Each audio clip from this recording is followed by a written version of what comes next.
अस्सलामुअलैकुम जनाब, कैसे मिजाज हैं आपके। उम्मीद है सब खैरियत से होंगे। आप देख रहे हैं जी ज़हीर इलेक्ट्रिक यूट्यूब चैनल और मेरा नाम ज़हीर है। प्यारे दोस्तों, आज की इस वीडियो में हम सीखेंगे कि एक एक्सटेंशन बोर्ड को किस तरह बनाया जाता है। तो सबसे पहले तो मैं आपके साथ ये बात शेयर करना चाहूँगा कि एक मार्केट में अगर एक्सटेंशन बोर्ड मौजूद है तो हमें घर पर इतने झंझट की क्या ज़रूरत है। तो प्यारे दोस्तों, मेरे हाथ में ये जो बोर्ड आप देख रहे हैं ये एक बना बनाया चाइना का बोर्ड है। इसकी कुछ खूबियां भी हैं और कुछ खामियां भी हैं। तो सबसे बड़ी खूबी तो ये है कि बहुत ही आसानी के साथ ये मार्केट में हर जगह हर गली मोहल्ले में दस्तयाब है और इसकी जो यही खूबी है इसकी ज़्यादा सेल का बायस बनती है। दूसरी इसकी ये खूबी है कि ये कीमत में बहुत सस्ता पड़ता है। लेकिन इसके मुतबादिल देखा जाए तो अगर जो हम घर में बोर्ड बनाते हैं वो एक तो हमें ये रेट में ज़्यादा पड़ता है, दूसरा ये हर गली मोहल्ले में दुकानदार के पास इसका सामान मौजूद नहीं है, हमें बाकायदा किसी बड़ी मार्केट में से ये सामान खरीदना पड़ता है। तो प्यारे दोस्तों, आखिर हम एक महंगे और एक तरद्दुद वाले ऑप्शन की तरफ क्यों जाएं?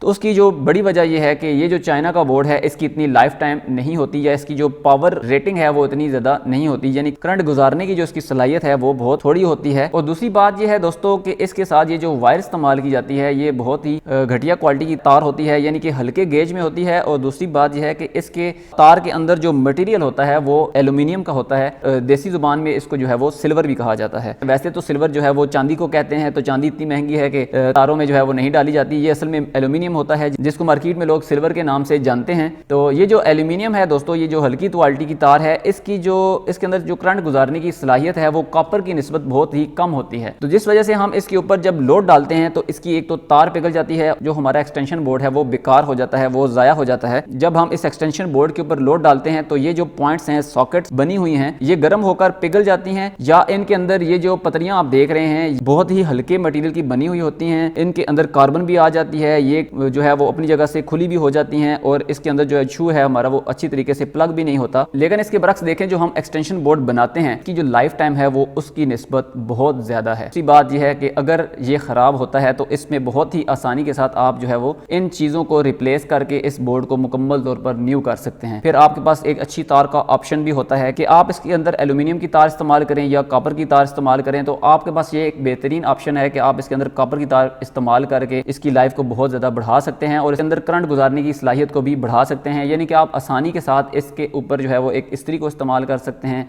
इसके ऊपर आप at a time 4 pedestal fans भी लगा सकते हैं। इसमें जो सामान इस्तेमाल होता है उसके बारे में मैं आपको बताता चलूँ तो मार्केट में आपको ये एक एक्सटेंशन बोर्ड जो है वो इसका ये होल खरीदना पड़ेगा। ये मार्केट में 60 रुपये में बहुत ही आसानी के साथ मिल जाता है। इसके अंदर जो ये जो होल्स आप देख रहे हैं इनके अंदर स्विच और सॉकेट लगते हैं। ये जो मेरे हाथ में आप देख रहे हैं इसको हम कहते हैं जी सॉकेट। इसकी ये निशानी है कि इसके अंदर दो जो है वो सुराख बने होते हैं और इस सॉकेट को कंट्रोल करने के लिए या इसके अंदर जो हम लोड लगाएंगे उसको कंट्रोल यानी ऑन और ऑफ करने के लिए इसके साथ हम इस्तेमाल करेंगे जी एक अदद स्विच का। ये जो आप देख रहे हैं इसको हम स्विच कहते हैं। तो इस बोर्ड में हम इस्तेमाल करेंगे जनाब 4 अदद सॉकेट और इन चारों को कंट्रोल करने के लिए हम इस्तेमाल करेंगे एक अदद स्विच। और इस बोर्ड के साथ हम इस्तेमाल करेंगे जी एक वायर। ये आप देख सकते हैं ये 2 कोर केबल है हमारे पास और इसका जो साइज है वो 4476 है। ये प्योर कॉपर में है। आपने जब भी एक्सटेंशन बोर्ड के साथ कोई वायर इस्तेमाल करनी है तो आपने कॉपर का इंतखाब करना है और साथ उसके 2 कोर केबल का इंतखाब लाजमन करना है। सिंगल कोर केबल आपने नहीं लेनी, क्योंकि ये वायर ओपन होती है तो ये बहुत आसानी के साथ डैमेज हो सकती है।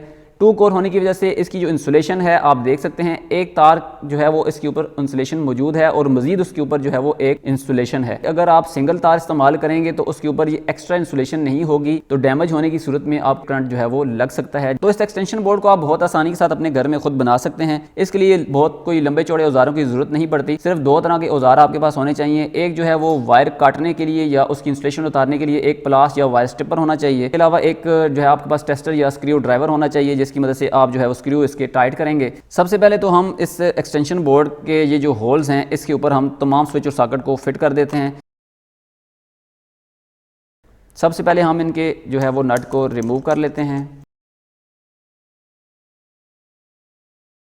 अब इसके नट बोल्ट रिमूव करने के बाद हम बारी बारी इन होल्स के ऊपर इन तमाम स्विचेस और सॉकेट्स को जो है वो फिट करते जाते हैं। ये जो सॉकेट है अपने इस होल्स के ऊपर ये जो छोटे छोटे सुराख बने हुए हैं शीट के ऊपर, इनके अंदर जो है वो फिट हो जाएगी। सॉकेट को फिट करते वक्त आपने इस चीज़ का ख्याल रखना है कि ये जो इसकी लिखाई है यानी ये बोर्ड की सीधी साइड है और सॉकेट की जो लिखाई है ये आपस में मैच होनी चाहिए। यानी सॉकेट और स्विचेस को आपने बोर्ड के ऊपर एक ही लाइन में एक तरतीब के साथ लगाना है और इसकी इस साइड के ऊपर आपने ये छोटे से नट को दोबारा जो है वो लगा देना है। इसी तरह हम 1 बाय 1 तमाम तमाम सॉकेट्स को जो है इसके ऊपर लगाते जाते हैं और फिर आखिर में इनको टाइट कर लेंगे।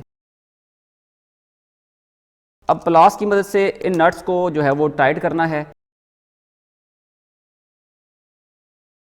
इसके तमाम नट बोल्ट हमने टाइट कर लिए हैं। उसके बाद इसके जो अंदर इंटरनल कनेक्शन है, अब इनकी बारी है। इनके लिए हम इस्तेमाल करेंगे जी 329 की तार। 329 के जो तार के 2 टुकड़े हैं इनको हम इस्तेमाल करेंगे। ये 2 तार के टुकड़े मैंने काट के रख दिए हैं। एक टुकड़ा जो है वो इन पॉइंट्स को आपस में शॉर्ट करने के लिए इस्तेमाल करेंगे। इसी तरह बिल्कुल हम दूसरे जो पॉइंट्स हैं इनको आपस में जो है वो शॉर्ट कर देंगे। ये आप देख सकते हैं कि एक ही सॉकेट के जो है वो 2 पॉइंट्स हैं, तो इनको आपस में आपने शॉर्ट नहीं करना, बल्कि हर सॉकेट का एक जो टर्मिनल है इसको आपस में शॉर्ट करना है। तो इसकी अब इंसुलेशन को जो है वो हम रिमूव कर लेते हैं। तो मैंने वायर की इंसुलेशन जो है वो उतार ली है।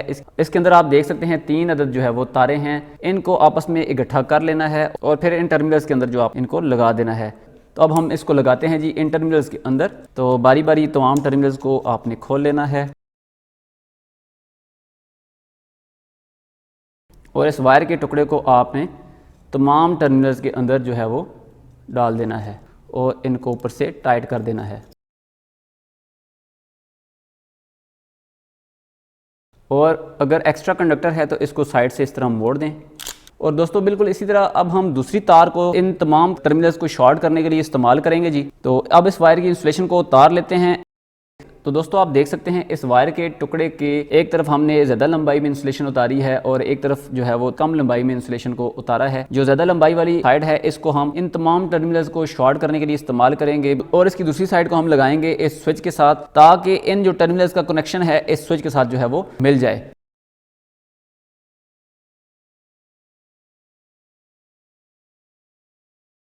इसको हमने जो है वो स्विच के किसी भी एक टर्मिनल के साथ अटैच कर देना है।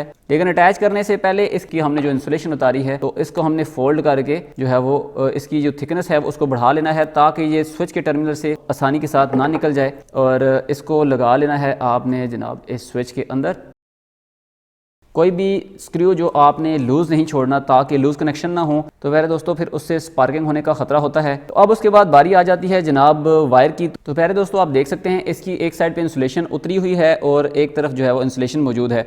इसकी किसी भी एक साइड के ऊपर हम लगाएंगे 2 पिन शू को। इसका कोई सीक्वेंस नहीं है, कोई भी तार आप जो है वो लगा सकते हैं। अब हम पहले इसकी इंसुलेशन को उतार लेते हैं। तो फिर दोस्तों हमने इस वायर की इंसुलेशन को रिमूव कर दिया है। ज़्यादा एक्स्ट्रा लंबाई में काटा है ताकि आसानी के साथ एक जो सिरे से दूसरे सिरे तक जो है वो कनेक्शन को पहुंचाया जा सके। अगर हम इन 2 तारों को डायरेक्ट, जो हमने 2 टर्मिनल्स को यानी कि 2 सिरों को आपस में शॉर्ट किया है, तो अगर मैं इन दोनों तारों को यहाँ पर डायरेक्ट लगा दूँ तो भी हमारा एक्सटेंशन बोर्ड जो है वो काम करेगा, इसके ऊपर लोड जो है वो चलेगा। लेकिन इसका जो स्विच है यानी जो एक्सटेंशन का कंट्रोल है या हमारा जो लोड कंट्रोल होगा वो स्विच के थ्रू नहीं होगा, यानी जो हमारी सॉकेट हैं वो डायरेक्ट हो जाएंगी और हमारा लोड जो है वो हमेशा चलता रहेगा। तो इस स्विच को लगाने का जो मकसद है ताकि इन सॉकेट्स को जो है वो आसानी के साथ कंट्रोल किया जा सके, तो इस कंट्रोल के लिए ही हमने इस स्विच को इस्तेमाल किया है। तो पहले दोस्तों ये जो एक्स्ट्रा टर्मिनल है इसके एक सिरे के साथ हम एक अपनी वायर को लगाएंगे। जब हम एक वायर को इसके साथ अटैच करेंगे तो आप देख सकते हैं तो ये जो फेज है इस स्विच के थ्रू कंट्रोल होकर इन सॉकेट्स को मिलेगा, यानी हमारा जो एक्सटेंशन बोर्ड है या इसके ऊपर जो लगा हुआ लोड है वो कंट्रोल हो जाएगा। ये जो न्यूट्रल की तार है इसको डायरेक्ट जो हम इन जो दूसरे टर्मिनल हैं जो हमने कॉमन किए हैं इनके साथ जो है वो डायरेक्ट लगा देंगे। लेकिन कनेक्शन करने से पहले अब हम इस वायर को गुजारेंगे इस एक्सटेंशन बोर्ड के इस जो है वो